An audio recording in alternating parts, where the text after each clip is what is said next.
Bienvenidos a la Academia Nacional de Medicina de México, a nuestra segunda sesión conjunta, que será el día de hoy con la Secretaría de Salud, intitulada La Política Nacional de Vacunación contra el virus SARS-CoV-2. Y el día de hoy vamos a tener una parte de preguntas. Les vamos a pedir que todos tengan su micrófono silenciado y que solamente levanten la mano con la aplicación que tienen ahí para que podamos darles el acceso a la pregunta y que sea una pregunta breve de no más de 1 minuto. Y con esto le doy la palabra al doctor Graue, al señor secretario doctor Alcocer, al maestro Juan Ferrer. Es un gusto tenerlos aquí, a todos ustedes, al maestro José Robledo también. Así que vamos a dar la palabra a nuestro presidente, doctor José Jálame. Buenas tardes, muchas gracias por estar con nosotros, gracias por la deferencia de seguir participando como tradicionalmente se hace en esta sesión conjunta con la Secretaría de Salud y que ya es un acto histórico y que creo que es muy importante que estemos en esta ocasión con la Academia de Medicina. Por supuesto, antes de darle la palabra a nuestro amigo el doctor Jorge Alcocer de la Secretaría de Salud, quiero agradecer a cada uno de ustedes por estar aquí con nosotros. Por supuesto, el señor rector y expresidente de nuestra academia, doctor Graue, muchas gracias por la deferencia también de estar aquí en nuestras sesiones. Y no voy a mencionar a todo el grupo, pero se encuentra aquí nuestra secretaria de Salud también de la Ciudad de México, Oliva. Muchas gracias por estar aquí con nosotros, Oliva López. Y cada uno de los distinguidísimos académicos y académicas que se encuentran con nosotros. Esta sesión conjunta, pues creo que es muy importante el tema que se va a tratar. Vamos a darle la palabra, por supuesto, al doctor Alcocer, quien va a presidir. Él es, además de secretario de Salud, es miembro de la Academia Nacional de Medicina y él,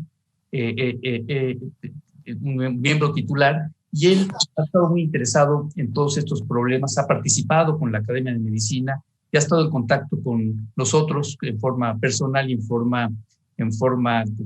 toda la mesa directiva. Y él nos va a hacer el favor de presentar a todo el staff, que son al doctor López-Gatell, conocido por todos nosotros, también muy amigo, al maestro Zoé Robledo, por supuesto, que también es un gran amigo de la Academia de Medicina, y a nuestro querido amigo y maestro Juan Antonio Ferrer, que hemos estado trabajando en algunas modalidades con la propia Facultad de Medicina, con el doctor Germán Fajardo y él en algunos aspectos. Entonces, no me queda más que darle la palabra al doctor Alcocer, dar nuevamente las gracias a cada uno de ustedes, y al final, como decía nuestra secretaria Mayela Rodríguez, vamos a dar la palabra a algunas preguntas. Estas no deben de rebasar un minuto para que puedan ser contestadas por participantes en forma presencial, en forma verbal con cada uno de ustedes, y que nosotros no las transmitamos, sino que sean ustedes mismos en forma directa.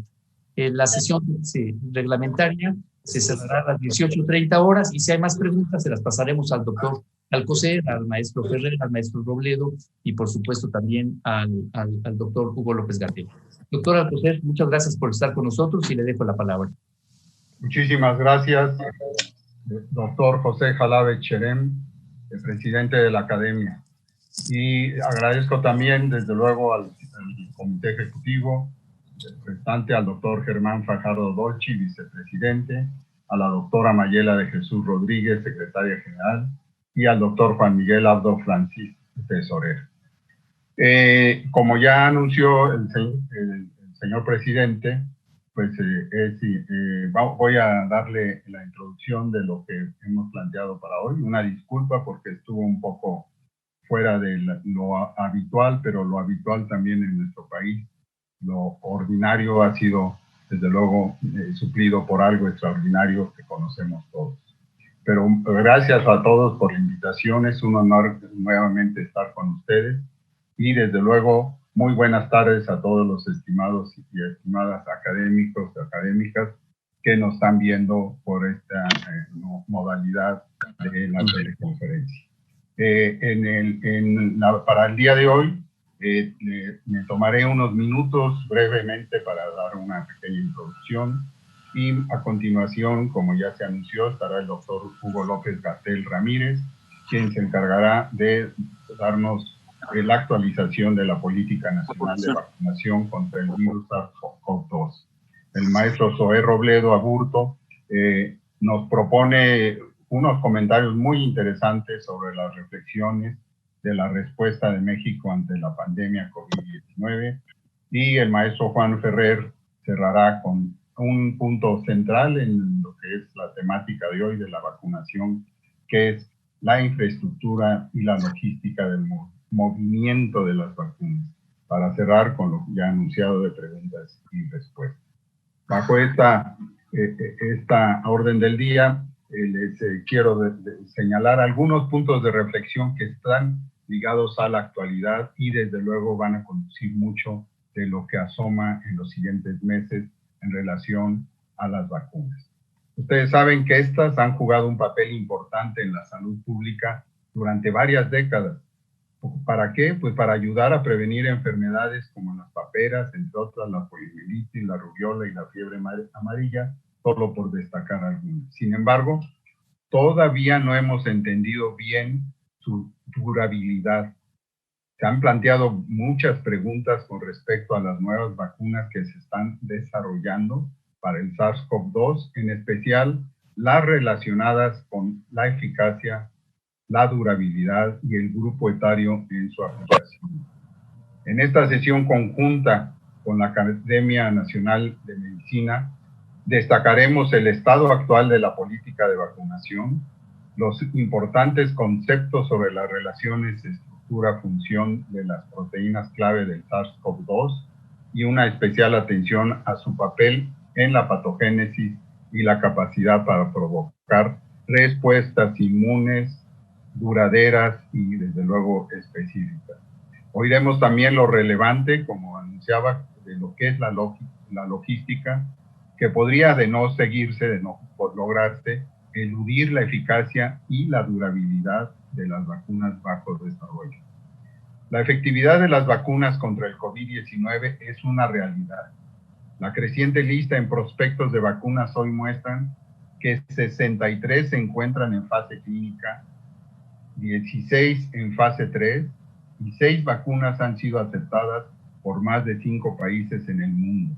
Todas demuestran generar una sólida respuesta inmune, algo inédito, no percibido como una gran posibilidad, y lo ha sido en un corto tiempo.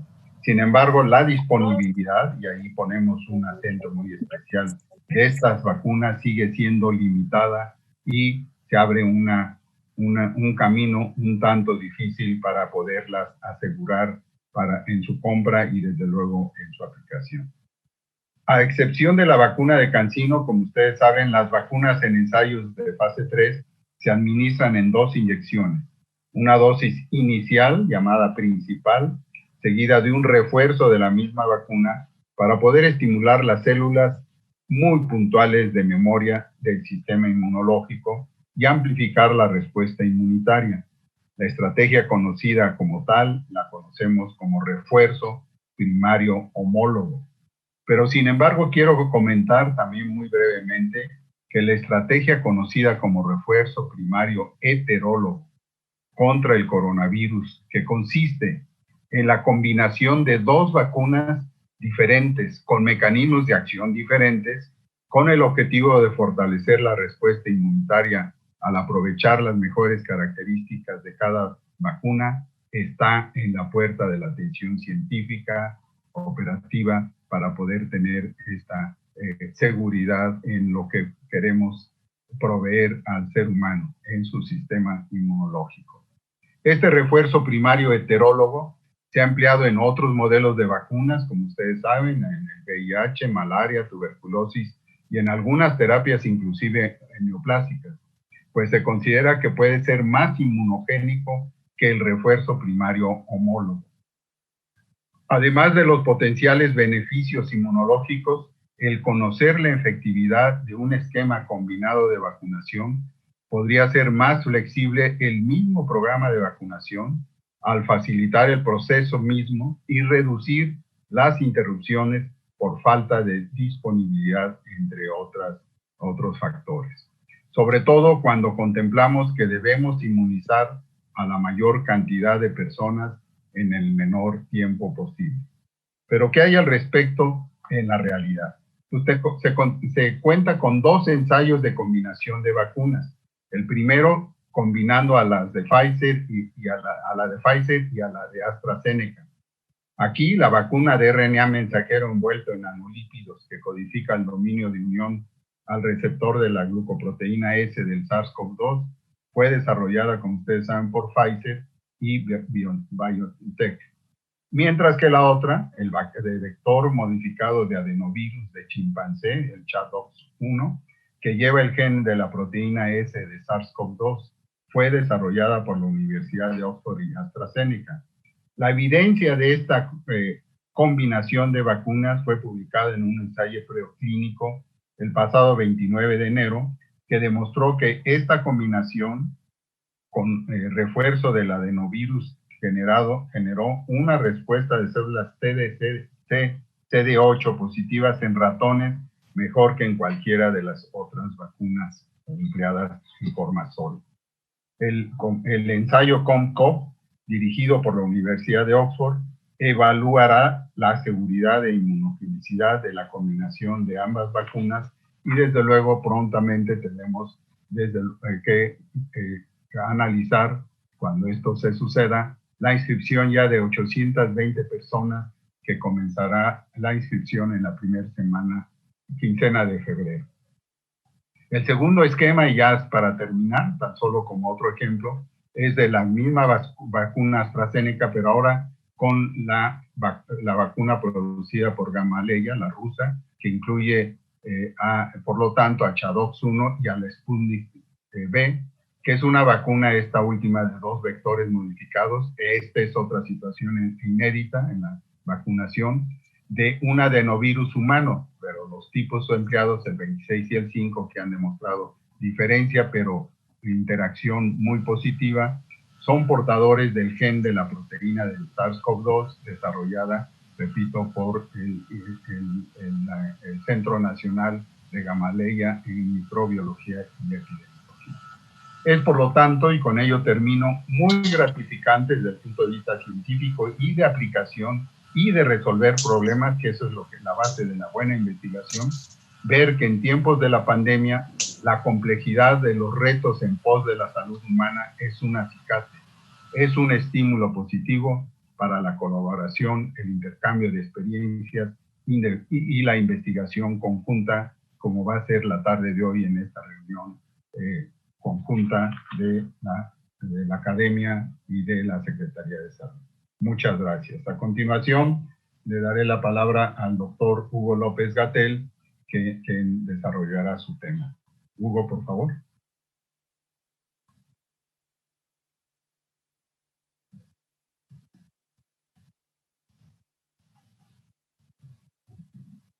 Muchas gracias, secretario Alcocer.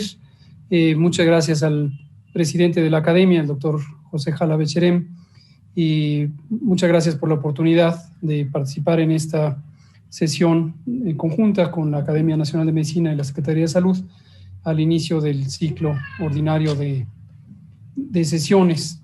Como comentaba ya el doctor Alcocer, todos los esfuerzos que ha hecho el gobierno mexicano hasta el momento orientados a tener vacunas contra el SARS-CoV-2 para prevenir COVID-19 han sido parte de una política nacional que está, por la naturaleza del fenómeno, a prevenir con un proceso de construcción y que además tiene que adaptarse a situaciones peculiares. En los próximos pocos minutos me propongo compartir con ustedes algunas de las características fundamentales de esta estrategia o política nacional de vacunación contra el virus SARS-CoV-2 y también cuáles son los elementos que nos han guiado tanto en la parte académica o científica como en algunas de las condiciones de la realidad operativa de la salud pública, que desde luego modulan de manera muy importante los elementos de esta política. Abro con presentar esta Estrategia Nacional de Vacunación o Plan Nacional de Vacunación y algunos de los elementos rectores o elementos de contexto. Cuando las naciones del mundo estamos enfrentando esta adversidad que representa la pandemia, desde luego todas y todos quisiéramos tener una solución inmediata a la epidemia, y sabíamos desde el inicio, desde que empezó la epidemia, que no contaríamos con un mecanismo suficientemente efectivo para modular y en su momento reducir o incluso eliminar la transmisión del virus SARS-CoV-2, como no fuera con el desarrollo de vacunas. Las apuestas originales se orientaron en dos grandes elementos. Una era el tener un mecanismo terapéutico que permitiera, desde luego, mitigar los impactos negativos sobre la salud y la vida de las personas, pero también que al hacerlo, al lograrlo, permitiera modificar sustancialmente la dinámica de transmisión y la ocurrencia poblacional del fenómeno.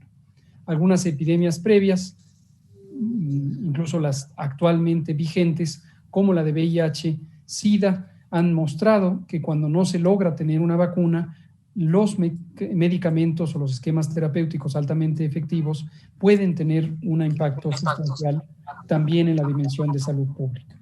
Regresando a COVID-19, resulta que, como sabemos, todas y todos los aquí presentes, finalmente llegaron las vacunas, finalmente con un esfuerzo de coordinación de la humanidad, con múltiples actores fundamentales, se logró en un tiempo históricamente corto el tener vacunas potencialmente útiles para las naciones.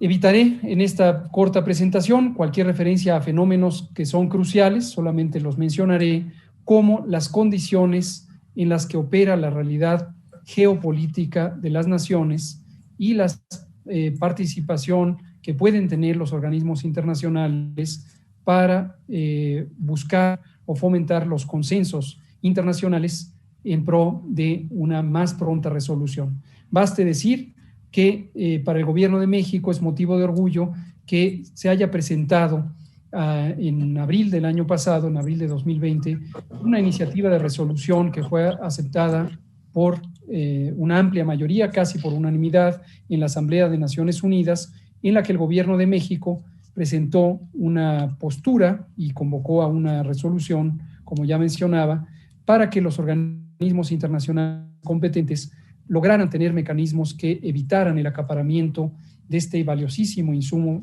para la salud y se lograra una distribución más equitativa. Mencionaré más adelante algunas de las posibles consecuencias de ello. Pues bien, los elementos rectores, uno que es muy importante tener presente es el objetivo central de esta estrategia. Este objetivo tiene claramente trazada la aspiración de reducir las muertes asociadas a COVID-19 y, desde luego, en un contexto de una enfermedad emergente, no existe un parámetro de referencia previo sobre el que se puedan trazar metas específicas. La aspiración general sería reducir la mortalidad a cero, pero también es importante contemplar que esto se logrará solamente en la medida en que el conjunto de la epidemia empiece a disminuir hasta eliminarse y no necesariamente depende exclusivamente de la vacuna. Pero este es el objetivo fundamental. Este objetivo es compartido por varias naciones que tienen ya planes nacionales de vacunación contra COVID. El otro elemento que es importante mencionar es que desde el inicio consideramos que era muy importante que para trazar esta política tuviéramos la asesoría de personas expertas. Y así aprovechamos un grupo técnico asesor de vacunación que ya había sido constituido en 2019 para asesorar a la Secretaría de Salud y al programa de vacunación universal para que nos orientara con respecto a este blanco cambiante de la vacunación contra COVID. Y el último que quiero mencionar es el contexto, un contexto de amplia incertidumbre, muy característico de lo que está ocurriendo con una pandemia activa, pero también de un proceso de exploración científica y de exploración en capacidad de desarrollo tecnológico y de escalamiento industrial para poder tener una disponibilidad suficiente de vacunas. Progresivamente se irá logrando, pero al arranque de estos programas de vacunación en las naciones tenemos disponibilidad limitada de vacunas y una proveeduría progresiva pero incierta. Asimismo, tenemos esquemas de vacunación y logística heterogéneos que dependen de una gran diversidad de opciones tecnológicas, fenómeno que no es visto en la vacunación ordinaria, convencional, de rutina. Considero que es importante que esta honorable academia conozca quiénes son las personas que conforman este grupo técnico asesor de vacunación, entre otras razones porque son científicas y científicos mexicanos de altísimo prestigio y reconocimiento, personas íntegras y además muchas y muchos de ellos miembros de esta Academia de Medicina. El grupo técnico lo coordina la doctora Celia Pucharanda, es la presidenta de este grupo técnico. Ella es directora del Centro de Investigación sobre Enfermedades Infecciosas del Instituto Nacional de Salud Pública. Mencionaré enseguida los nombres, destacaré algunos por las razones que explico. Participa el doctor José Luis Díaz Ortega, quien trabaja en el Centro Nacional de Salud para la Salud de la Infancia y la Adolescencia. Nuestro secretario del Consejo de Salubridad General, el doctor José Ignacio Santos Preciado, quien es ampliamente conocido, es miembro de esta academia y es nada menos que el creador del programa de vacunación universal en México, además de asesor internacional en la materia. Desde luego también el doctor Alejandro Cravioto, lo destaco por ser un científico ampliamente reconocido en este campo, pero además actualmente el presidente del grupo de asesores, el grupo asesor experto en inmunizaciones de la Organización Mundial de la Salud. La doctora María de Jesús Medina Arellano, de la Universidad Nacional Autónoma de México, el doctor John Andrews, exdirector asociado o adjunto de la Organización Panamericana de la Salud, la doctora Rafaela Esquiabón Eremani, el doctor Carlos Arias Ortiz, exdirector del Instituto Nacional de Biotecnología de la UNAM, nuestro coordinador de los Institutos Nacionales de Salud, el doctor Gustavo Reyes Terán, nuestra directora general de CONACYT, la doctora Marilena Álvarez Buillarroses, el doctor Constantino López Macías, de la Unidad de Investigación Médica en Inmunohistoquímica del IMSS, miembro de esta academia, doctor Tonatiuh Barrientos Gutiérrez, del Instituto de Salud Pública, doctora Graciela Freyer Mutenciso, la doctora María de Jesús Sánchez Martín, de la Oficina Nacional de la OPS, de la oficina en México, quien aprovecho para agradecerle no solo a ella, sino a Cristian Morales, el jefe de esta oficina en México, y todo el apoyo que nos da este espléndido equipo de la OPS en México. La doctora Álvaro María Ropero, también el doctor José Cifuentes Osornio, la doctora Noris Pavía Ruz, el doctor Gerardo Martínez Aguilar y el maestro Sergio Bautista Redondo. Me detuve en comentar sobre ellas y ellos para comentar dos cosas. Una, tenemos la confianza de que nuestro plan o programa o política de vacunación está amparado en el talento y la experiencia y capacidad científica de personas de esta calibre, de esta estatura científica, moral y técnica, pero también para dejar en claro que no todo lo que hay en el programa es exactamente las propuestas que ellas y ellos hacen. En ese sentido, no todo es responsabilidad de ellas y ellos como un grupo asesor. Hay modificaciones que dependen también de la realidad operativa y que hemos tenido que hacer en el gobierno, que no necesariamente emana directamente de las recomendaciones que ellos hacen.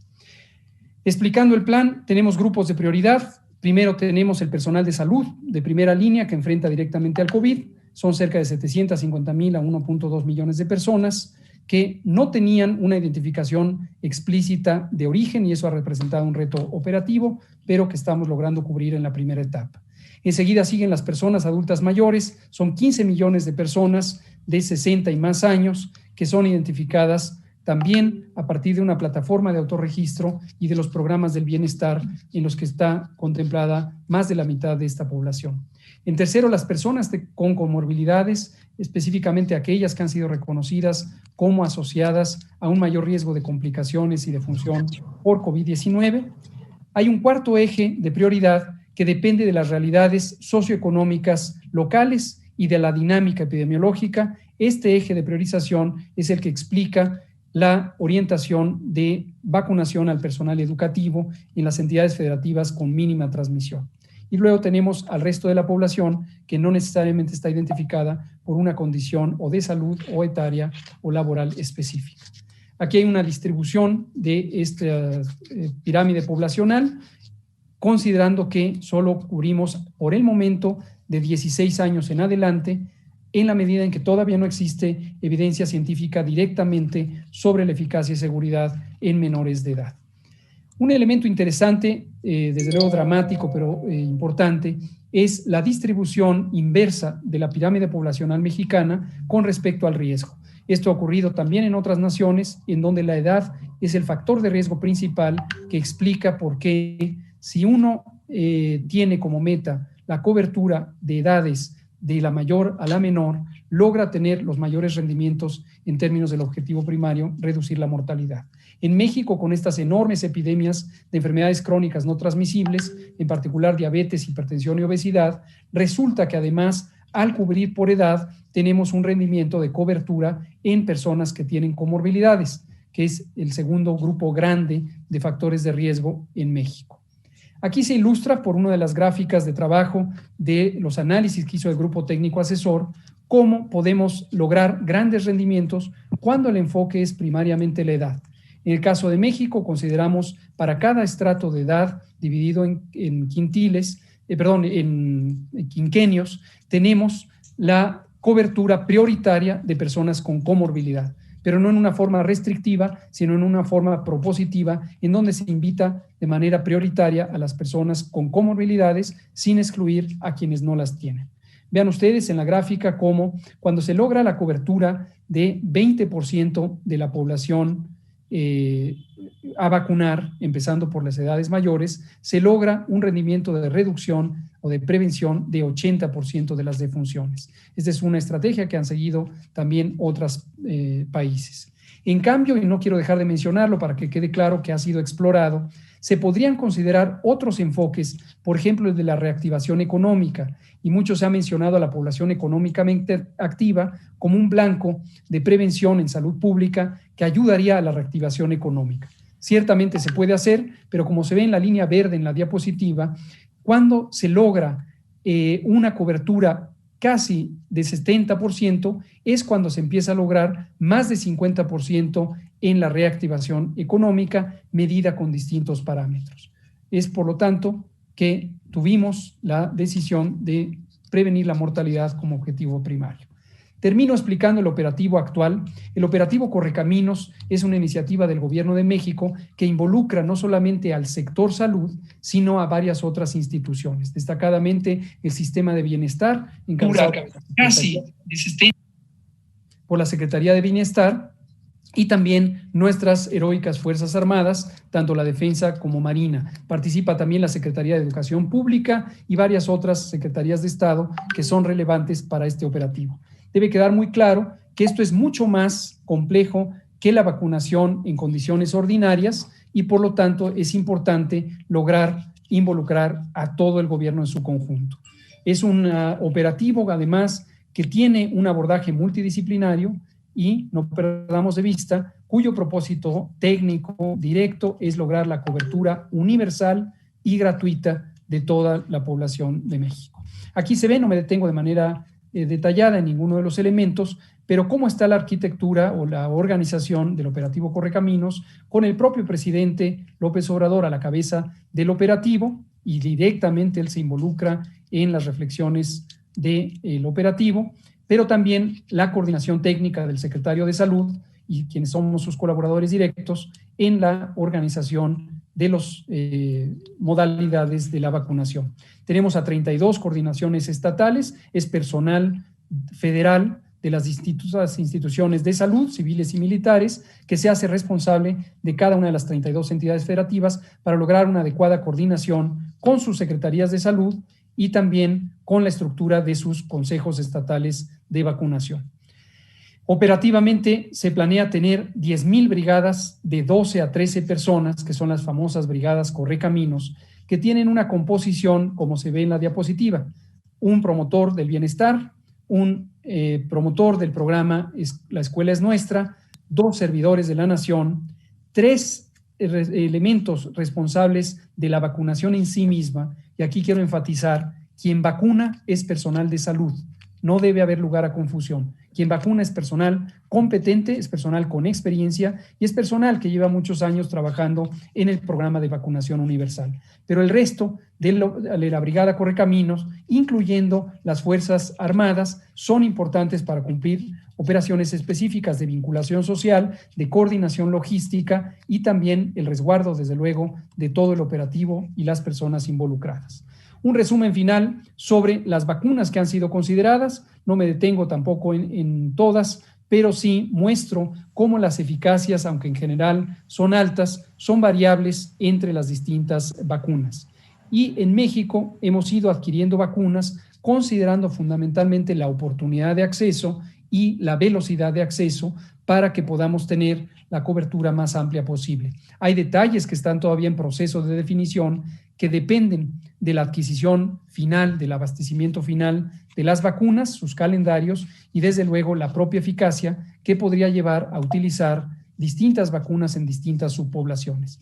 En el resumen, lo que ya tenemos hasta el momento con autorización de uso de emergencia es la vacuna de Pfizer BioNTech, la vacuna de AstraZeneca, la vacuna Sputnik V del Instituto Gamaleya, la vacuna CanSino y la vacuna Sinovac.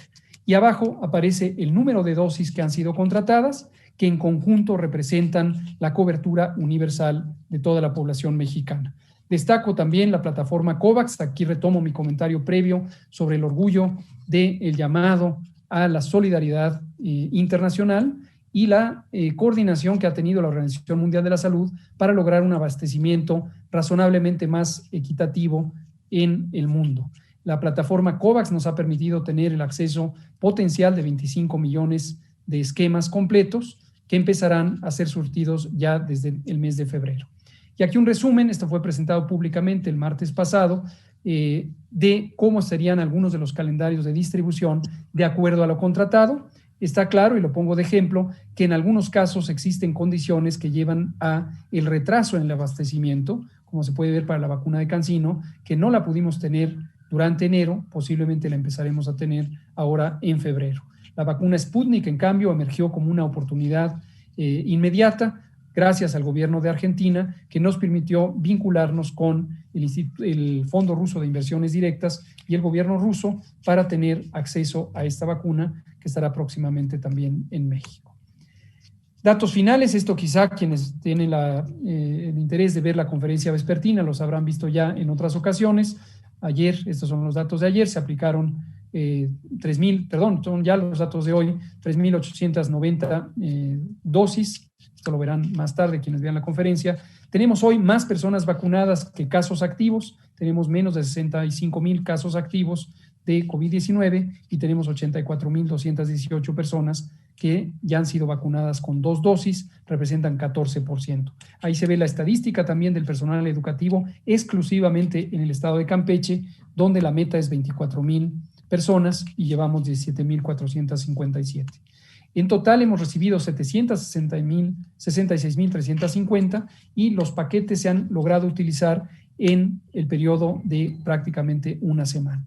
En resumen, tenemos un Plan Nacional de Vacunación, tiene un sólido sustento científico basado en la experiencia, capacidad y solvencia moral y técnica de personas ampliamente reconocidas, expertas en las materias relevantes. Esto se articula a través de la estructura completa del gobierno, requiere la participación, la colaboración social y será un reto importante que tendremos que mantener para lograr la oportuna cobertura universal lo más pronto que sea posible. La epidemia seguirá y seguramente llegará a un punto de inflexión cuando alcancemos algunas cifras de la inmunidad de rebaño que nos permitan suficiente inmunidad para que la transmisión sea progresivamente menos eficiente.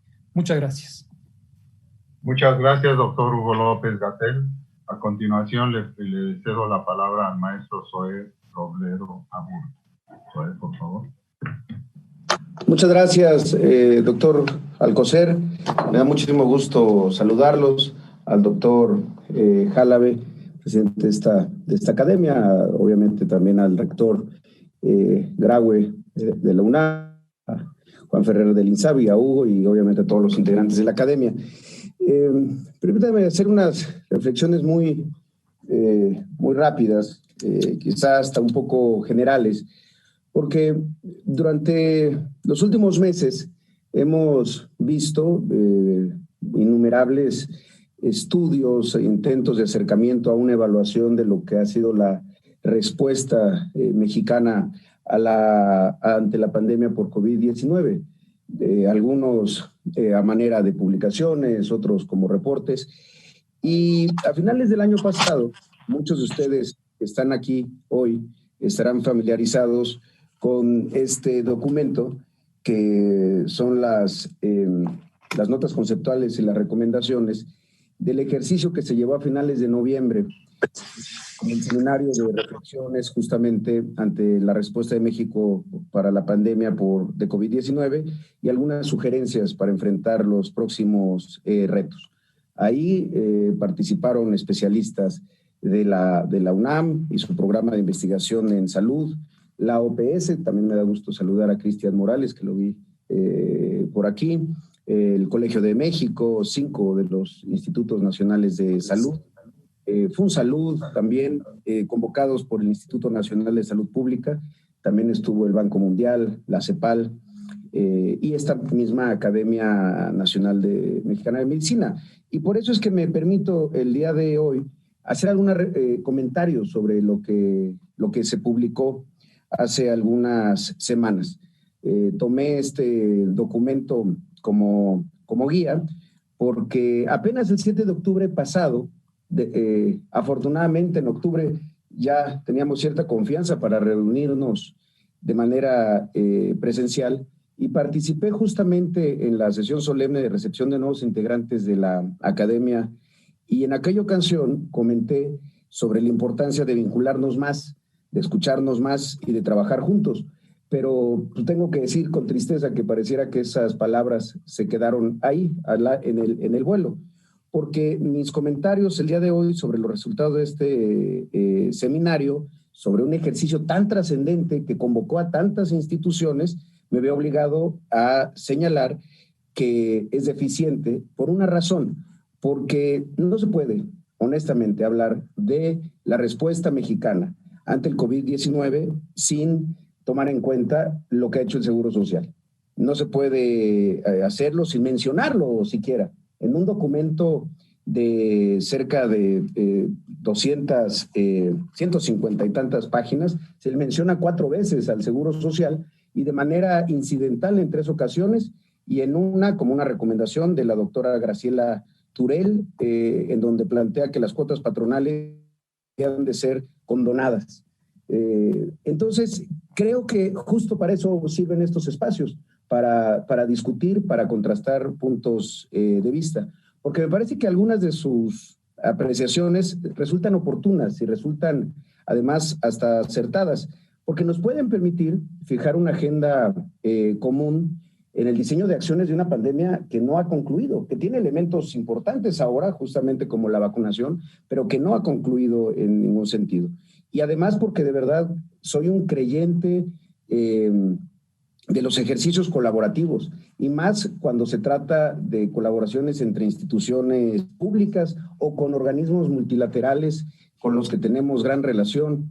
Entonces, esos muchos retos considerados no resueltos en realidad estaban atendidos y hubiera sido mucho más rico, hubiera sido quizá mucho más valioso el ejercicio si nos hubieran dado oportunidad de comentárselos.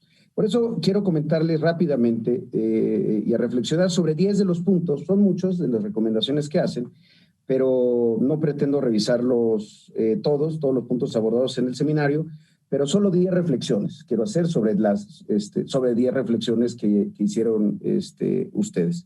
Lo primero es que plantean, y lo cito tal cual, los factores estructurales que limitan la capacidad de la respuesta a la epidemia en México. Y en eso creo que todos estamos completamente de acuerdo. Nuestro país tiene profundos y serios rezagos en las condiciones de salud de la población, en la cobertura también, en infraestructura, en recursos humanos de todo el sistema nacional de salud. Y a estos también se suman, obviamente, problemas estructurales de pobreza, desigualdad, marginación, que tomó a las instituciones de salud, de alguna manera nos hizo más vulnerables por este perfil epidemiológico de la población, por los otros padecimientos. Y creo que aquí hubiera sido muy valioso poder discutir, y lo puede seguir siendo, vaya, creo que soy antropológicamente optimista de pensar que puede seguir siendo una agenda de discusión Solamente poder verificar un dato. Al cierre del 2020, al Seguro Social, el gasto para atención de COVID, entre nuevas contrataciones, bonos para el personal, equipo de protección personal, medicamentos, infraestructura, en fin, ha sido una inversión de 29,000 millones de pesos.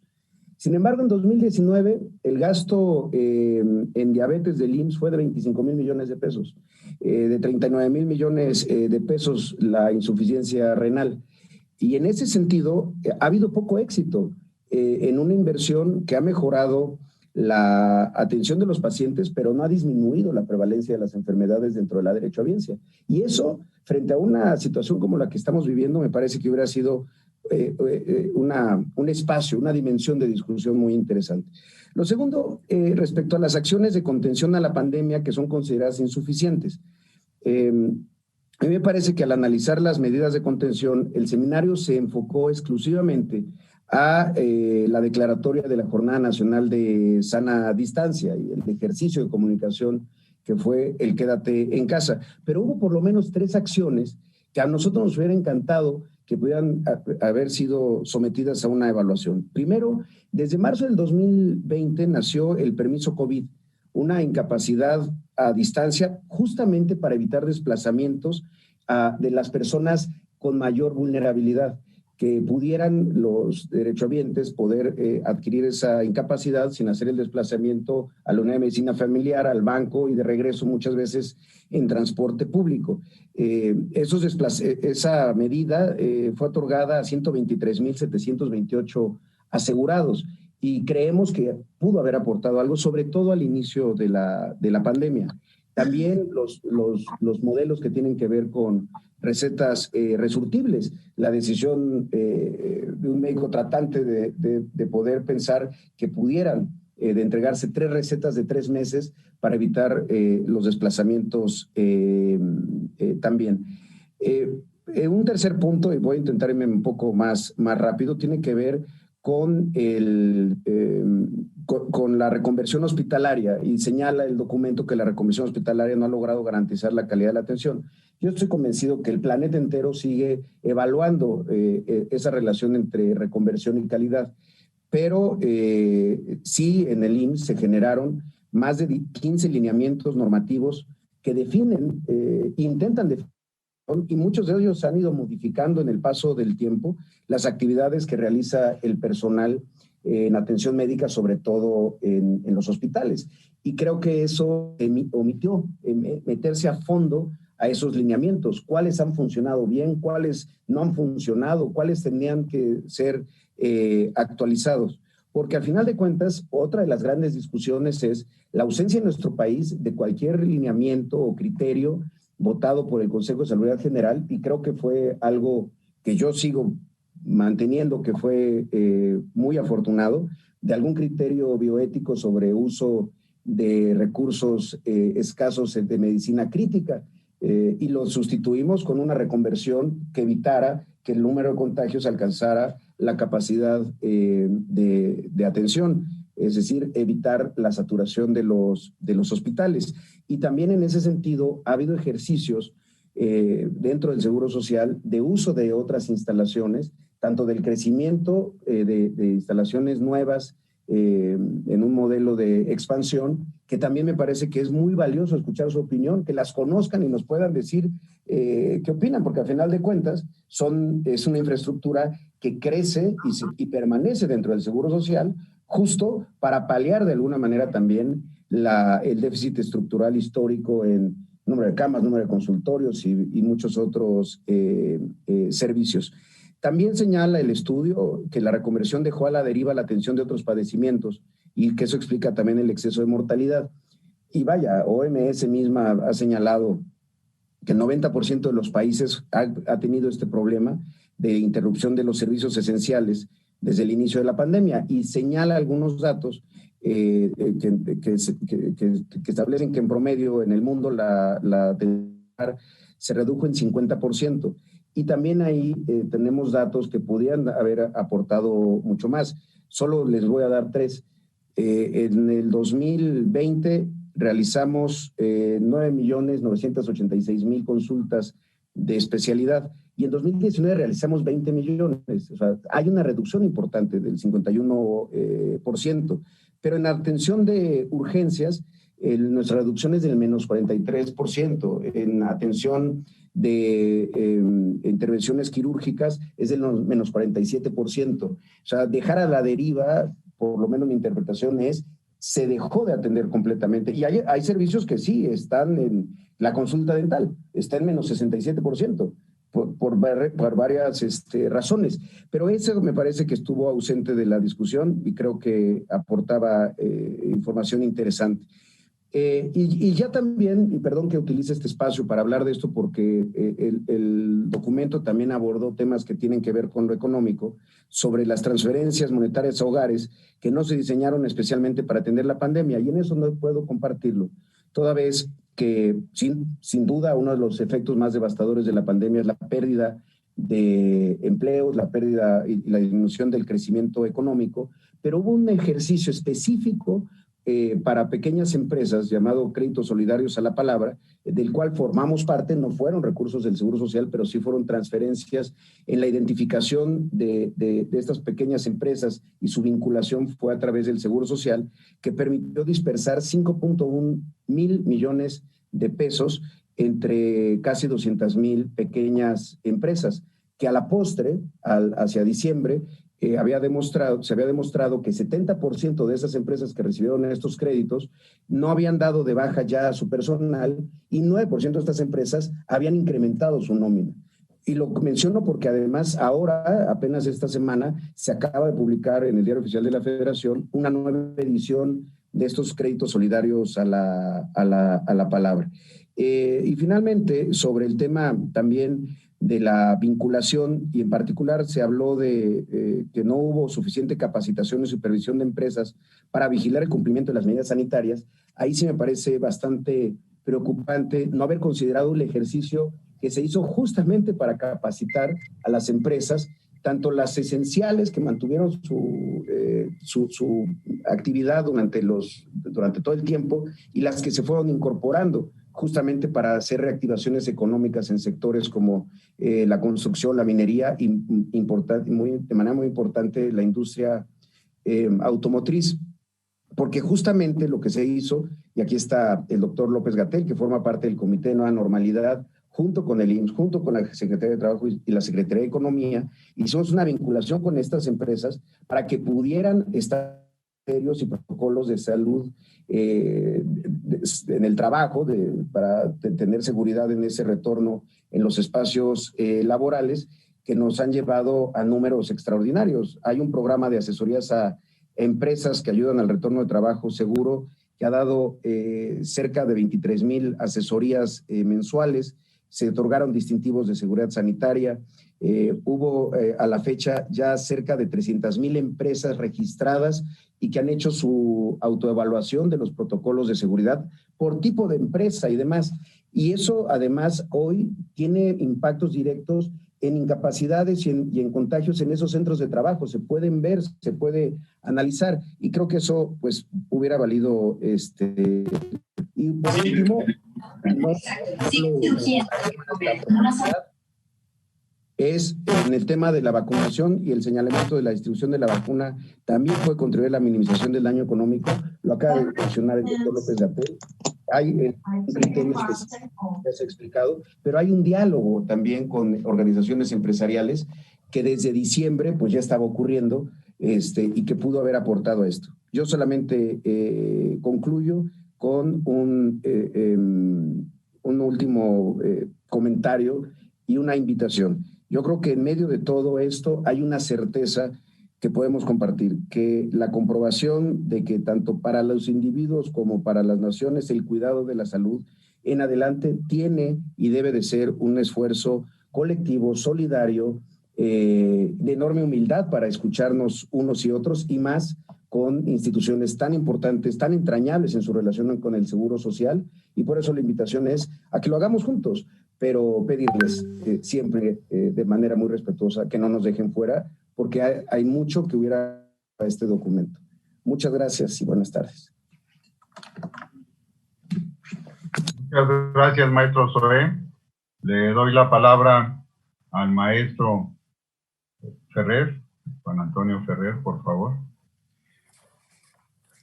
Buenas tardes. Primero, saludar a los conferencistas participantes, a usted, doctor Jorge Alcocer Varela, secretario de Salud, al doctor Hugo López-Gatell, subsecretario de Salud, al maestro Zoé Robledo Aburto, director general del INS. También me permito saludar a mi amigo, el presidente de la Academia Nacional de Medicina, el doctor José Jalabe Cherén.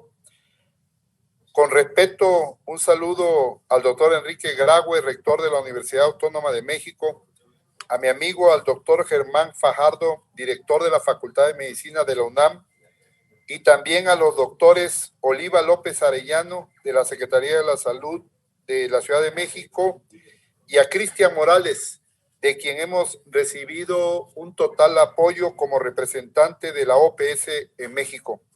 Y aprovecho para saludar a los demás académicos, miembros de la mesa directivas y presentes en esta sesión.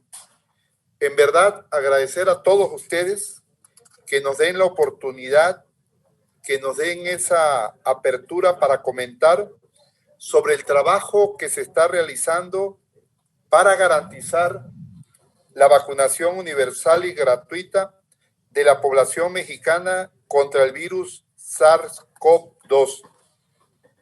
Mi presentación será sobre el andamiaje institucional hecho y de hecho que se continúa realizando en el campo de la infraestructura y logística para la aplicación de las vacunas.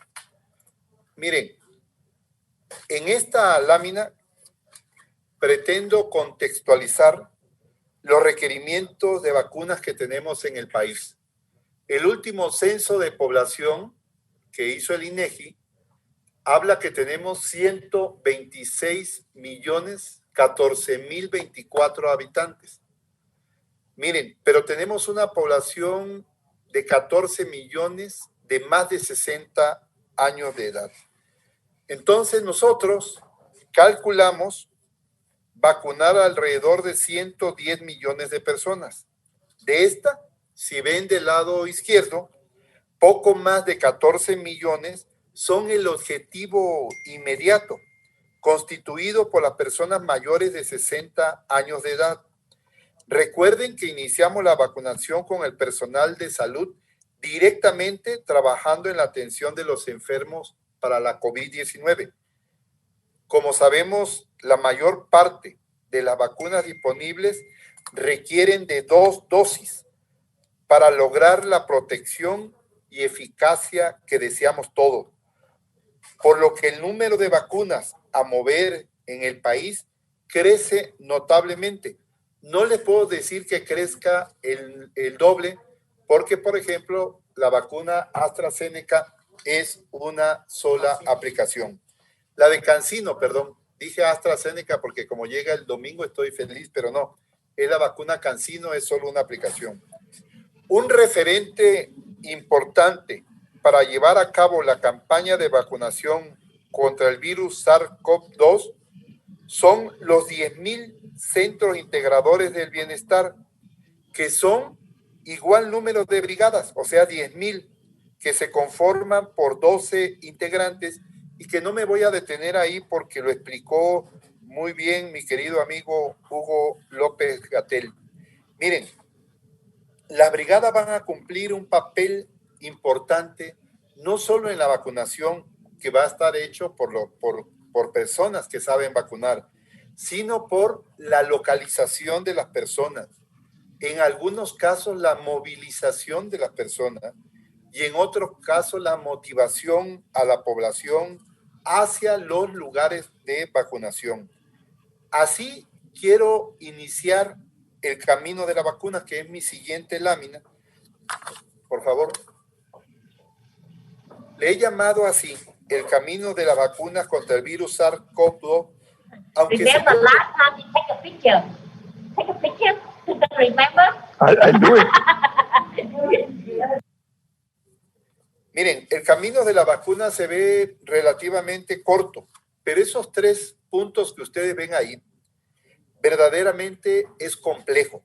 Miren, primero, el lugar donde se producen las vacunas. Segundo, los puntos por donde entran al país se revisan y se hace un manejo inicial.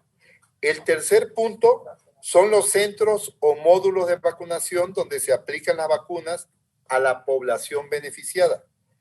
Para cada uno de ellos nos hemos planteado metas específicas. Miren, con los fabricantes de la vacuna establecemos contratos de compra de las vacunas, negociaciones desde hace meses, donde el ciudadano presidente de la República ha intervenido para apoyar no solo la gestión que realiza la Cancillería y la Secretaría de Salud, sino para hacer un manejo entre un presidente de un país con otro presidente de la República.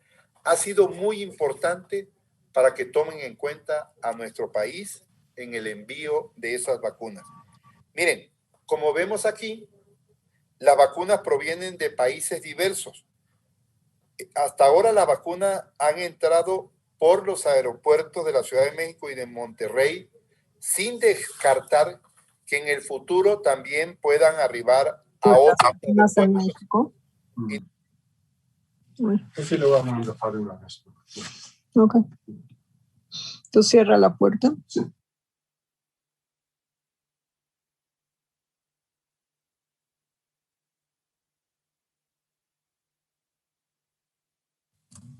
Juan, tu micrófono está apagado. Juan, tu micrófono. Perdón, la meta aquí es el manejo eficiente y ágil de las vacunas, cumpliendo con la verificación de calidad que realiza la COFEPRIS y demás trámites de desaduanización establecidos y el transporte al lugar predeterminado para su conservación inicial y distribución, ya sea vía aérea y terrestre. Miren, el país lo tenemos dividido en 9 regiones, en las 32 entidades federativas del país. En el tercer punto, que decimos módulo de vacunación, que son las vacunas a aplicar, varían. Hemos establecido puntos en centros de salud, unidades militares, escuelas o espacios diversos, como decía Zoé, en clínicas del INSS, en clínicas del ISSSTE.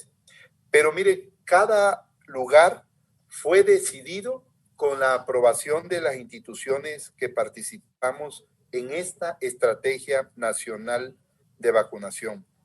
La meta es la vacunación universal y gratuita de casi el 90% de la población, señalándoles a ustedes que la política nacional es que los menores de 16, o más bien que la población mayor a 16 años, toda sea vacunada. Paso a la siguiente lámina. Miren, sin duda el cumplimiento de estas metas entraña importantes desafíos que me gustaría detallar. Por ejemplo, México estableció tempranamente, decía yo hace una anterior lámina, tempranamente contratos o precontratos de compra con varios productores, con Pfizer, Biotech, con AstraZeneca, con CanSino, con Janssen, con Novavax, y más recientemente ustedes oyeron que para adquirir las vacunas hicimos trato con Sputnik de Rusia y Coronavac de China. No obstante, la llegada al país de la vacuna se ha visto retrasada por motivos diversos, como son el acaparamiento de vacunas y limitaciones a la exportación por países productores. Ocurridos, le voy a decir 3 ejemplos. O sea, la Moderna fue acaparada por Estados Unidos, AstraZeneca fue acaparada por Reino Unido y Pfizer, aunque no la acaparó, hizo algunos ajustes de producción en su planta de Bélgica, pero también la Comunidad Europea pidió que AstraZeneca y Pfizer no salieran tan rápido.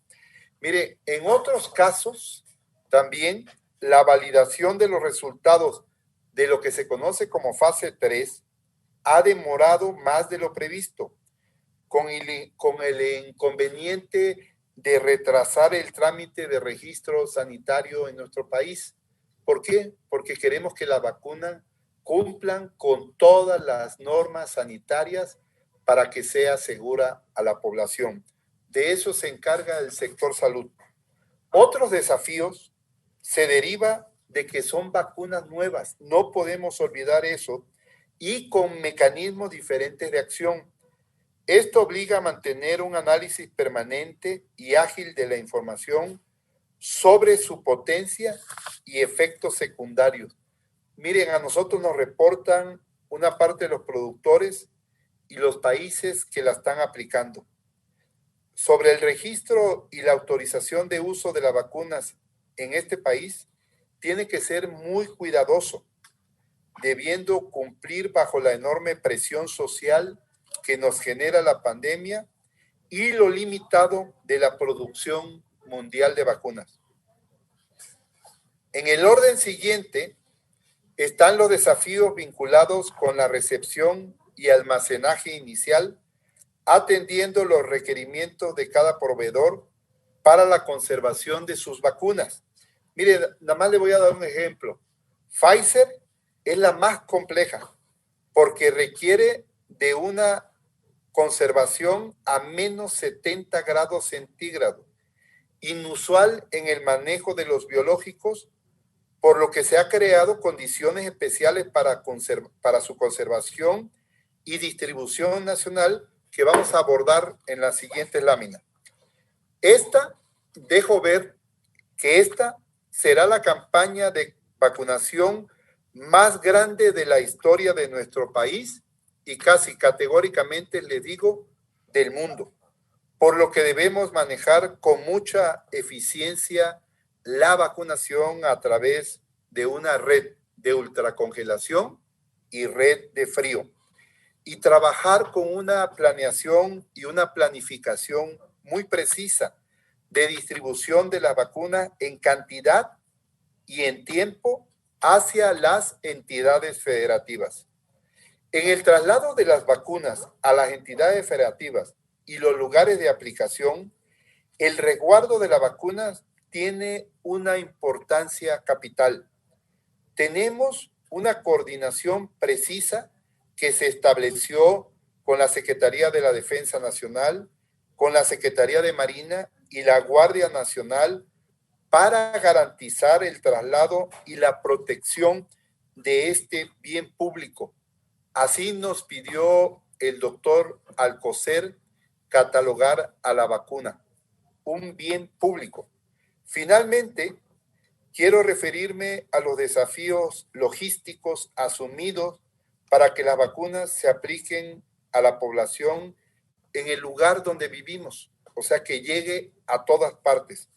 Como saben, se estableció un orden de prioridad de los grupos poblacionales, como se muestra en la parte derecha de la lámina, que comenzó con el personal de salud y continuará con los adultos mayores de 60 años.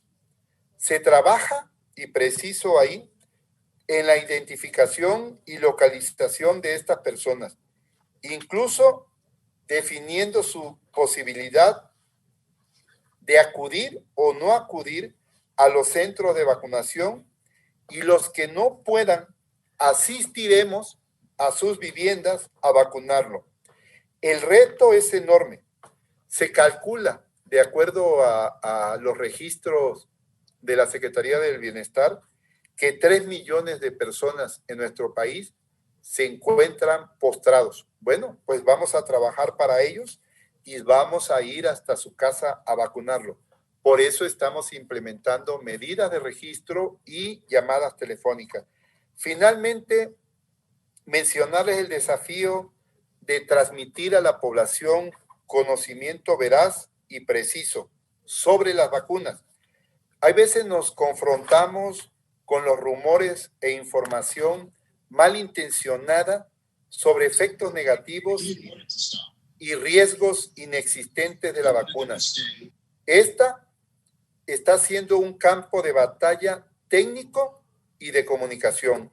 Y ahí requerimos del apoyo de todos los expertos como son ustedes para informar bien a la población.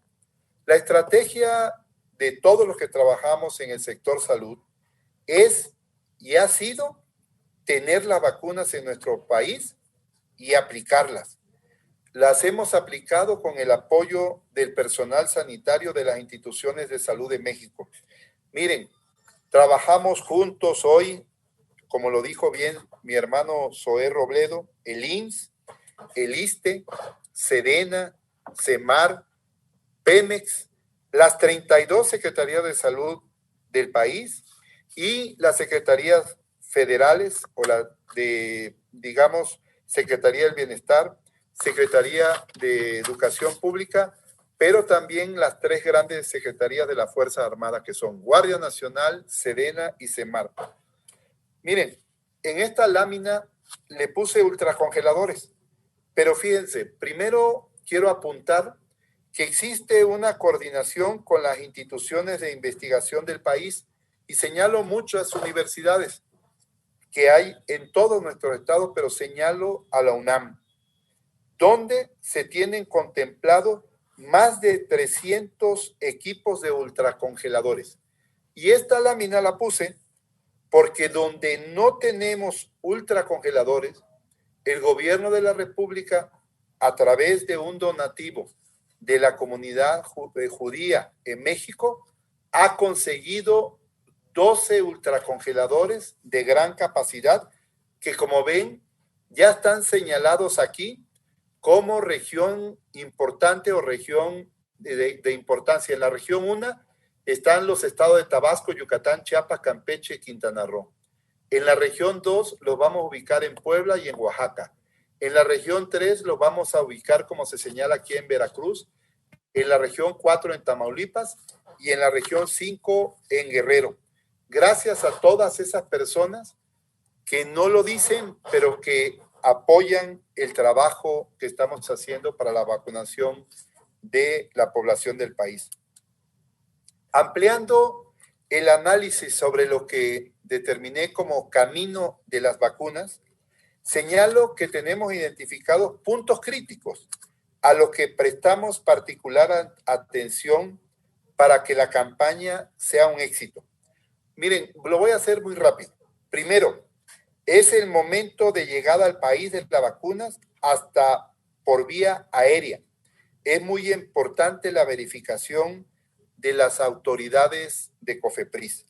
Segundo, otro punto crítico, la salida de los lugares de concentración inicial y su distribución a todo el territorio nacional. Aquí las claves del éxito son muy buena planificación de la cantidad de dosis a enviar a cada estado y dentro de a cada municipio, para lo cual debemos contar con información confiable sobre la población objetivo. Es decir, no podemos tener equivocaciones. Otro punto crítico es que también hay una buena programación de los medios de transporte en condiciones óptimas, porque debemos mantener la cadena de frío que se requiere en las vacunas y garantizar su resguardo.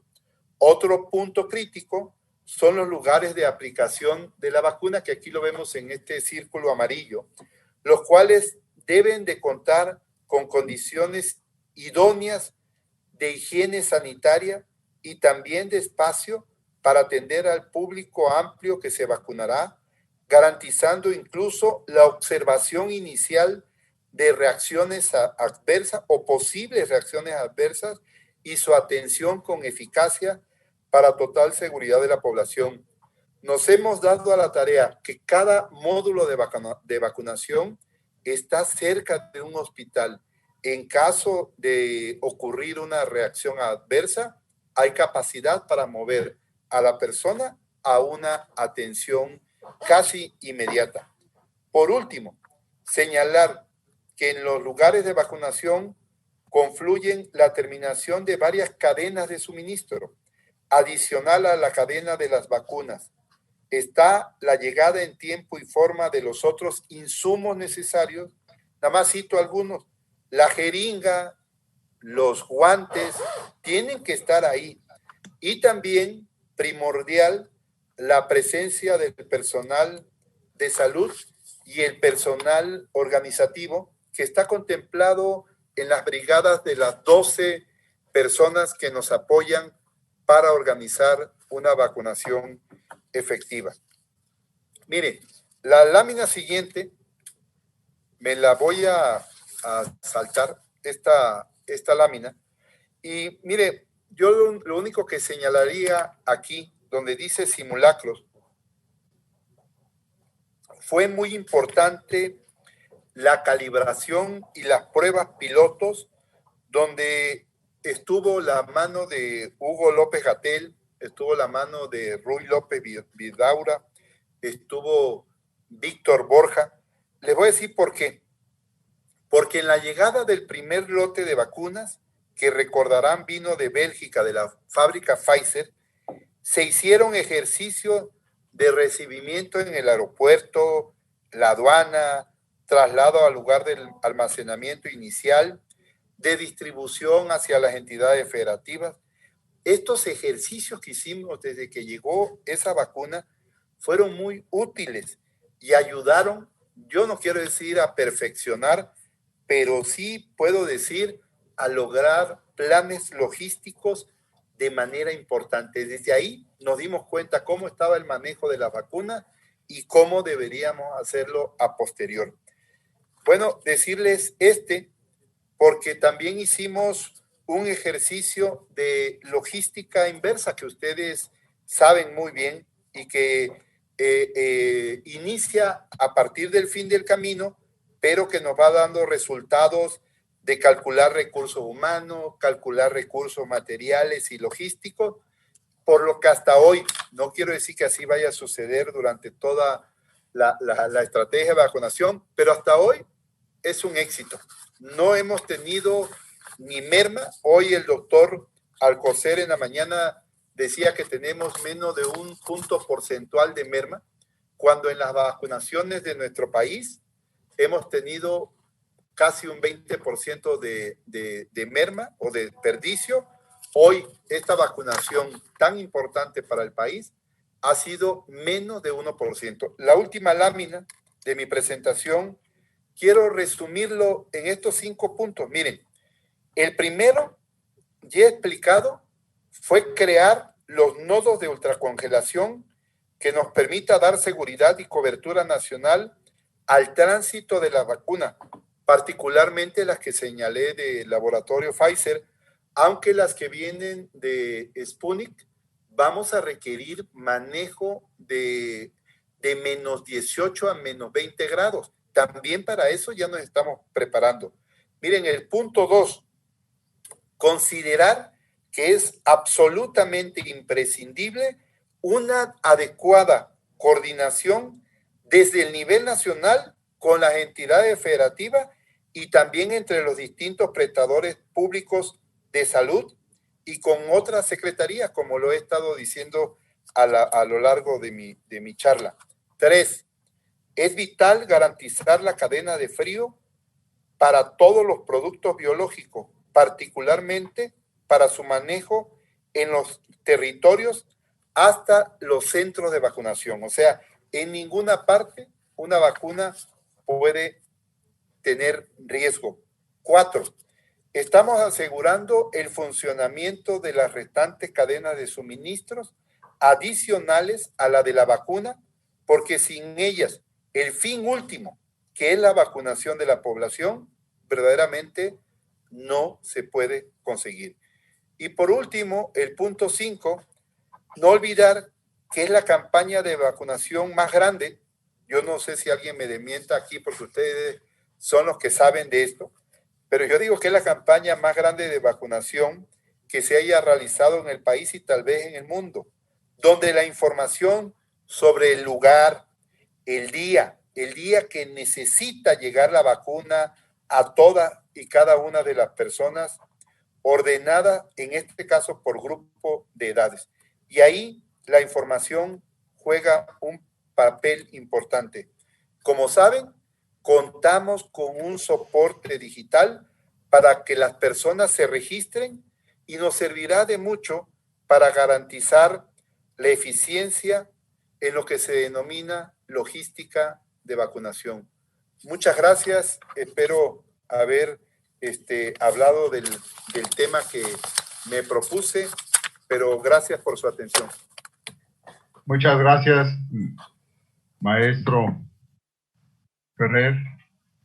Hemos cubierto a los conferencistas, a las opiniones, pero tenemos escasos 10-12 minutos para, de acuerdo a lo señalado por el doctor Jalabe, para pasar a preguntas y respuestas. De no tener inconveniente, de las 7 que tengo, es un número interesante, 7 preguntas que me han pasado, 4 están para el doctor Hugo López-Gatell y se las voy a hacer de corrido. En principio, la doctora Saeb, sobre inmunidad de rebaño, señala y pregunta si fue el protocolo como se planteó en Suecia. Una segunda, que también se dio más adelante, ¿cuál es, si existe la vacunación de médicos privados, ya sea los que están en COVID, puesto que no los conoce el doctor Manuel González, y aquellos que no están relacionados con COVID? Una siguiente pregunta de la doctora Vilma Maldonado establece que el interés de relacionar el número de personas vacunadas y de personas activas. Y pregunta también si el virus, la propagación del virus es a través de los activos o también los asintomáticos.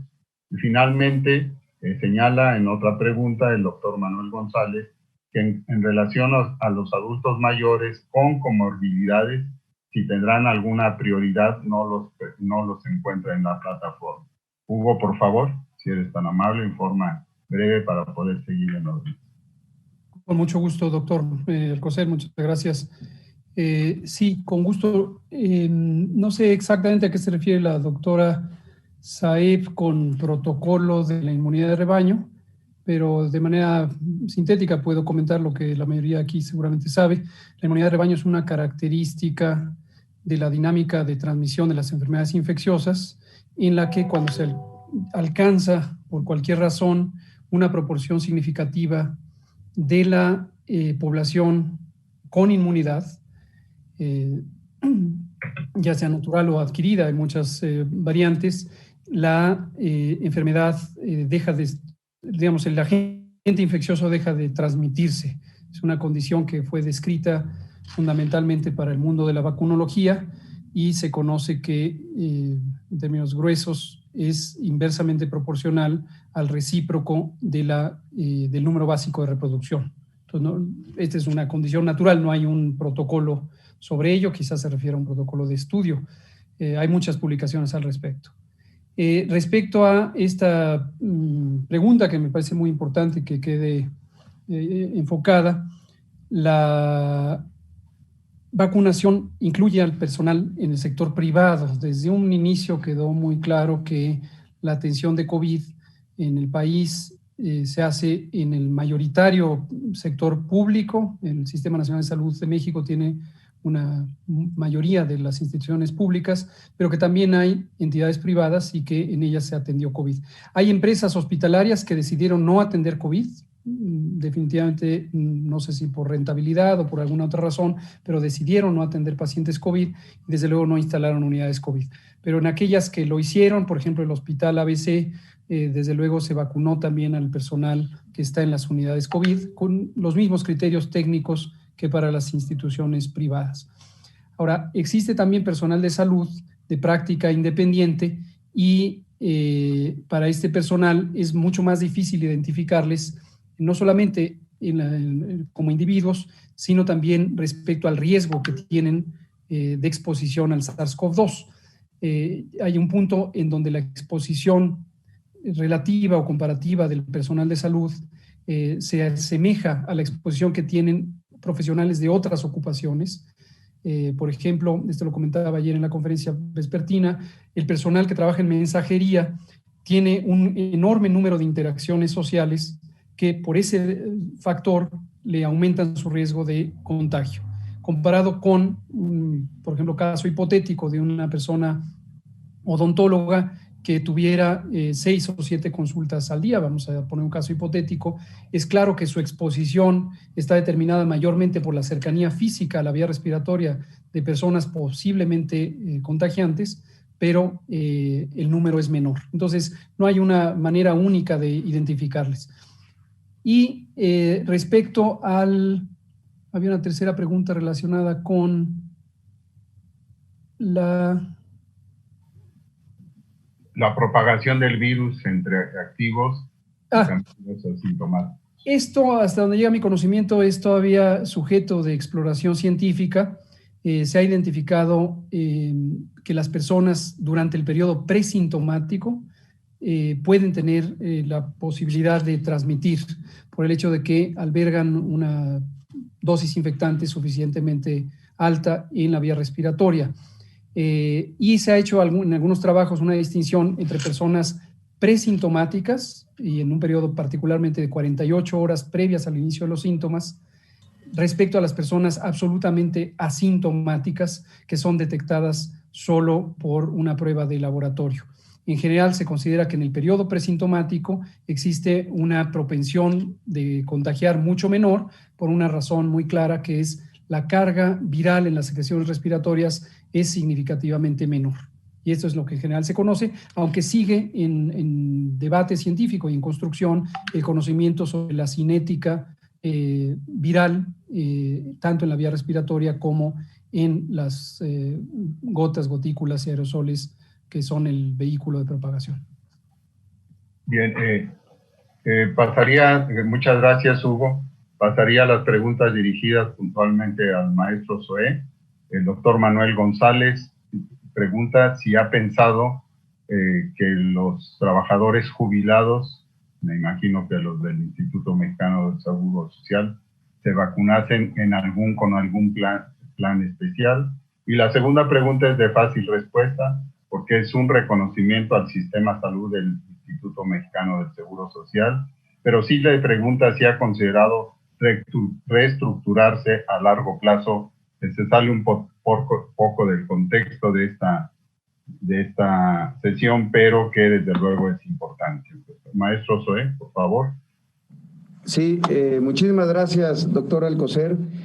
Por un lado, efectivamente, desde el mes de abril del 2020, muchos de los trabajadores vulnerables, digamos que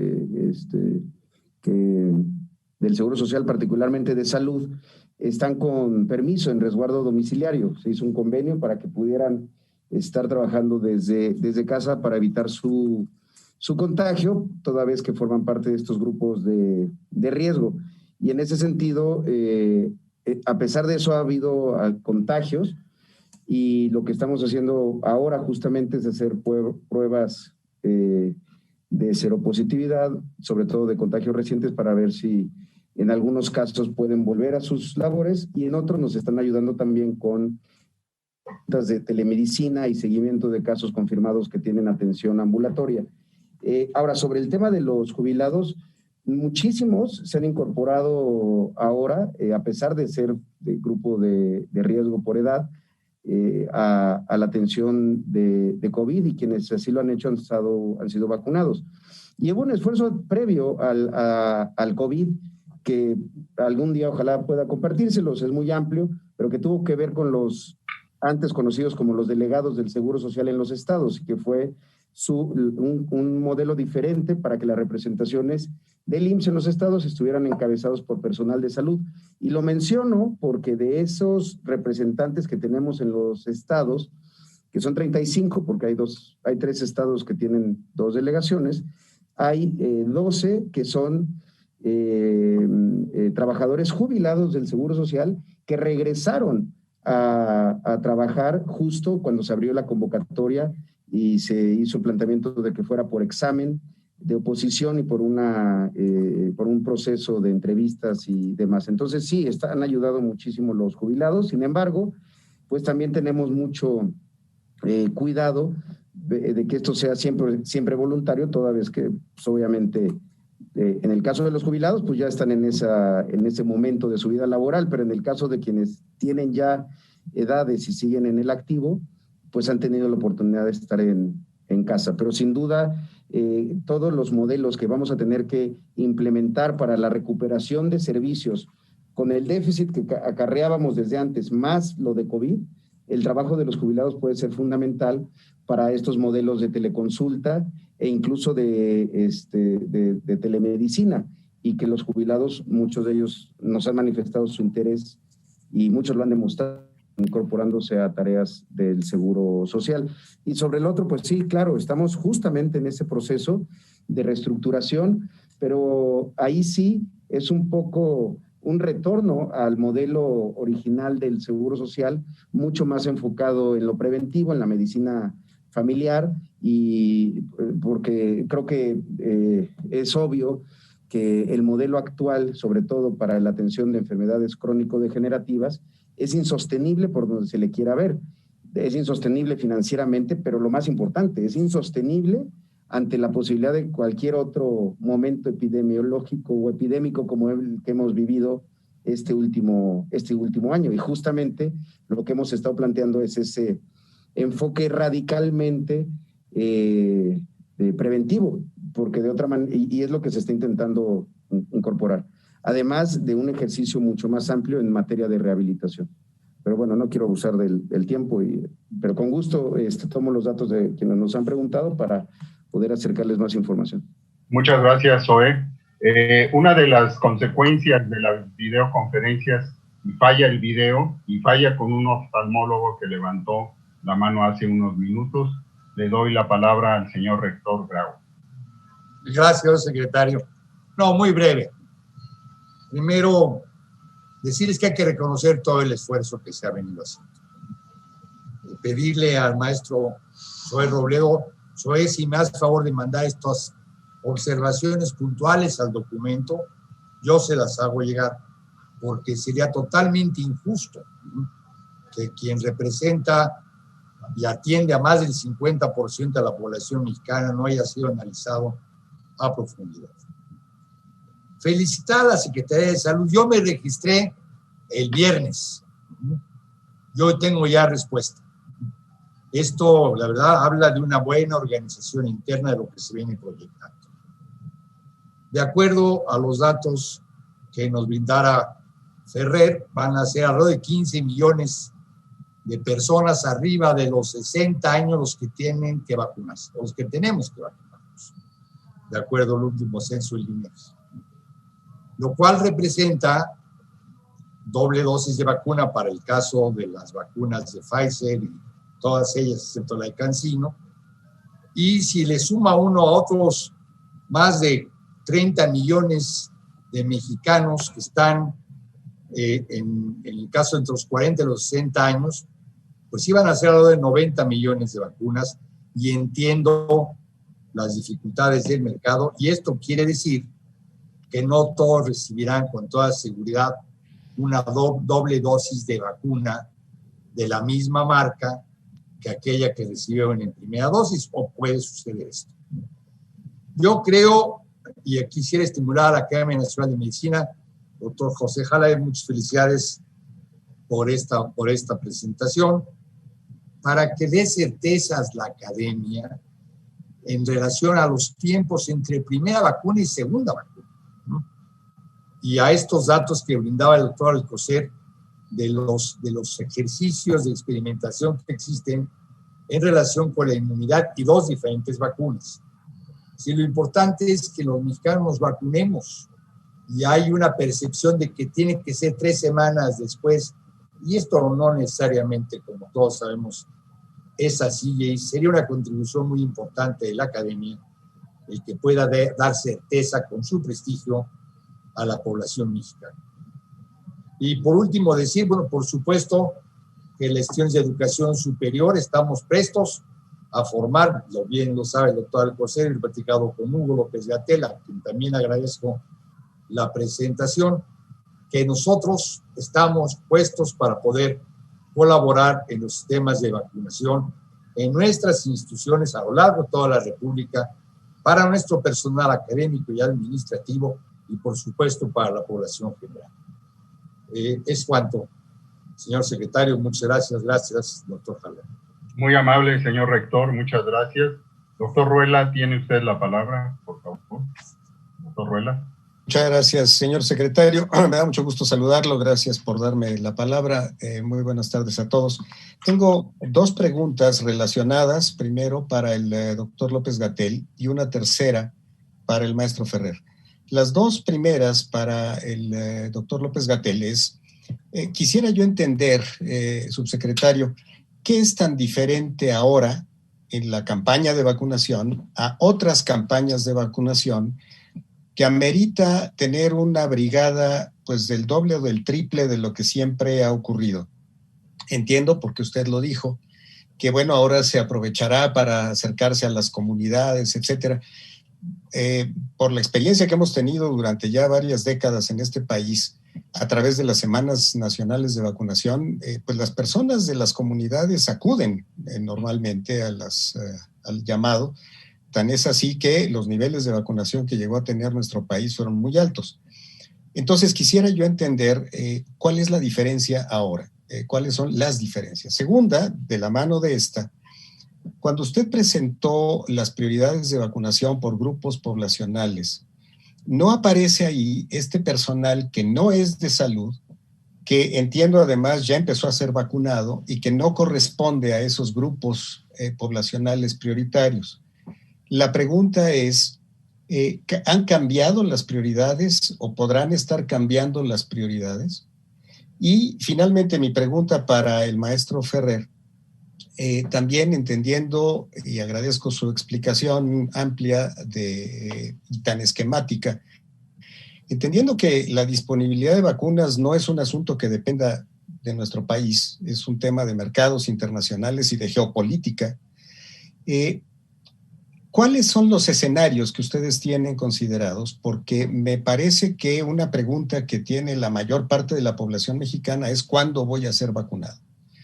En otras palabras, ¿cuándo estiman ustedes, en el mejor de los escenarios, que se va a cubrir a qué grupos poblacionales, en el mejor de los casos, y en los escenarios más difíciles, o en el escenario más difícil, ¿cuándo se alcanzará la vacunación necesaria de los grupos poblacionales que se han definido?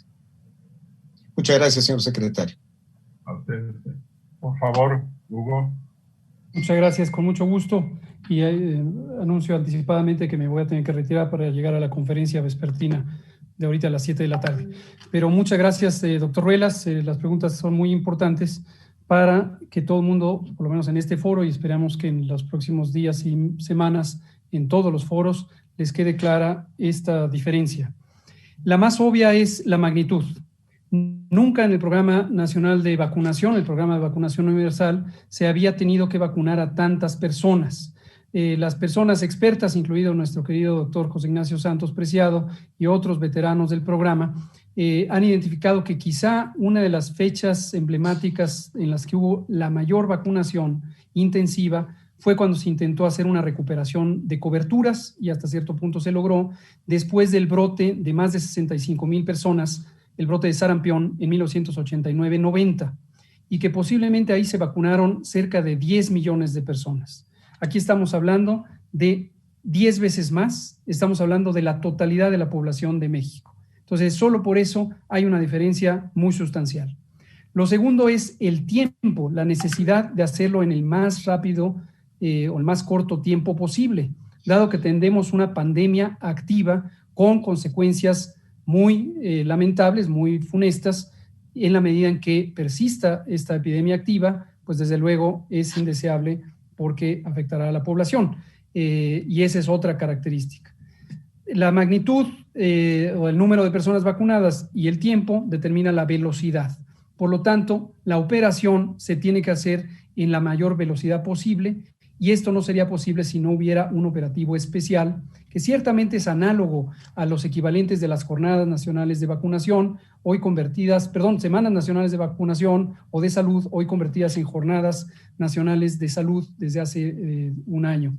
Entonces, se requiere mayor cantidad de personal que haga funciones que escapan a las capacidades del sector salud y que incluyen la movilización comunitaria a puntos específicos de vacunar. Tradicionalmente, el Programa Nacional de Vacunación, como usted conoce, querido doctor Ruelas, incluye puntos de vacunación fijos en unidades de salud, puntos semimóviles en espacios públicos y puntos absolutamente móviles o temporales para llevar a larga distancia en puntos inaccesibles las vacunas. Estaremos usando modalidades semejantes, pero necesitamos movilizar 10 veces más lo que alguna vez llegara el Programa Nacional de Vacunación. Esto conlleva otra complejidad, que es la extensión territorial. Se trata de cubrir de manera prácticamente simultánea todo el territorio nacional, a diferencia de esquemas de recuperación de cobertura en territorios donde se identifican deficiencias, como han ocurrido en nuestro Sistema Nacional de Vacunación, particularmente a partir de 2015, y que nos llevan a tener que hacer operaciones especiales. Y una última, de las que puedo mencionar ahorita, hay muchas más, pero en ánimo de tiempo, es la logística. Nunca en el programa de vacunación se había necesitado ultracongelación. Las vacunas basadas en ARN mensajero, desde luego, son una innovación tecnológica muy interesante, pero que imponen el requerimiento de ultracongelación a menos 70 grados o a menos 20 grados, y esto necesariamente requiere otro tipo de logística para el manejo oportuno del producto entre los ultracongeladores a los puntos de vacunación. Es por esto que se necesita un operativo que es más amplio que solo el sector salud, pero desde luego con la rectoría técnica del secretario y por lo tanto del sector salud. Gracias, estimado doctor. Muchas gracias, Hugo López-Gatell. Doctor Jalabe, le doy la palabra, puesto que estamos al borde del tiempo que acordamos, y desde luego podemos seguir esta comunicación por las vías que la plantea la Academia Nacional de Medicina. Doctor. Sí, bueno, pues muchas gracias. Yo quisiera, agradecer, antes de que se vaya Hugo, que estaba por aquí también, comentar la posibilidad de que las gentes que ya tuvieron o que hemos tenido ya COVID, pudiéramos pasar a un segundo término de la vacunación, y esto podría ahorrar en un momento determinado o utilizar más precozmente las vacunas a otras gentes. Por ejemplo, gentes que ya somos vulnerables por la edad y ya tuvimos COVID, nos podrían vacunar en un segundo tiempo, un poco tiempo después, podría ser parte en un momento determinado de la estrategia. Y bien, doctor Alcocer, maestro Zoé, maestro Ferrer, doctor López-Gatell, viene una nueva epidemia que ya estamos viviendo, y es el síndrome post-COVID. Y este síndrome post-COVID ya tenemos que empezar, ya lo estamos manejando.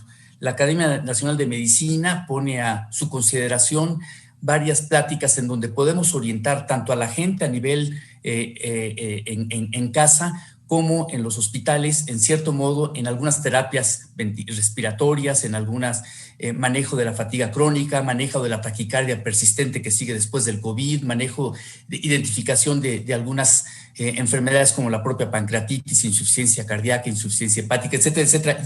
Ya vamos a empezar a vivir esta nueva epidemia. Entonces, yo quisiera poner a consideración a varios de los miembros de la academia para que pudieran, por supuesto, participar en esta nueva pandemia que se va a llamar el síndrome post-COVID, que ya estamos prácticamente viviéndola, porque ya estamos viviendo a todos estos pacientes que salieron adelante y que están viviendo esta secuela importante. Y creo que con esto vamos a cerrar la sesión, sin antes pedirles que si nos pudieran acompañar la próxima semana. Nos vamos a referir a cirugía y medicina. Es una sesión conjunta con la Academia Mexicana de Cirugía, en donde se hablará sobre historia y movimiento de la medicina, y la coordinará el presidente de la Academia Mexicana de Medicina, el doctor Felipe Cruz Vega. Y no me queda más que nuevamente agradecer muchísimo, doctor Alcocer, maestro Zoé, Robledo, Hugo, mi querido Hugo López-Gatell, y por supuesto nuestro amigo Juan Ferrer, su deferencia que han tenido con la Academia Nacional de Medicina. Señor rector, gracias por estar aquí con nosotros, algunos expresidentes como el doctor Ruelas que nos acompañan también, y todos los académicos y académicas. Y hay muchas otras preguntas que yo, si me permiten, se las voy a hacer llegar a cada uno de ustedes a través del doctor Alcocer, del propio Hugo, de Juan Ferrer, y por supuesto de nuestros queridos amigos, donde tenemos toda la camiseta bien puesta, Zoé, de los que somos hijos del Seguro Social, como bien algún día tú lo comentaste. Les agradezco mucho su atención a todos. Nos vemos el próximo miércoles, y la Academia Nacional de Medicina está con la Secretaría de Salud, con el Instituto Mexicano del Seguro Social, siempre de la mano. Muchas gracias y que tengan muy buenas tardes todos ustedes. Muchas gracias, muchas gracias. Muy buenas noches. Hasta luego. Gracias.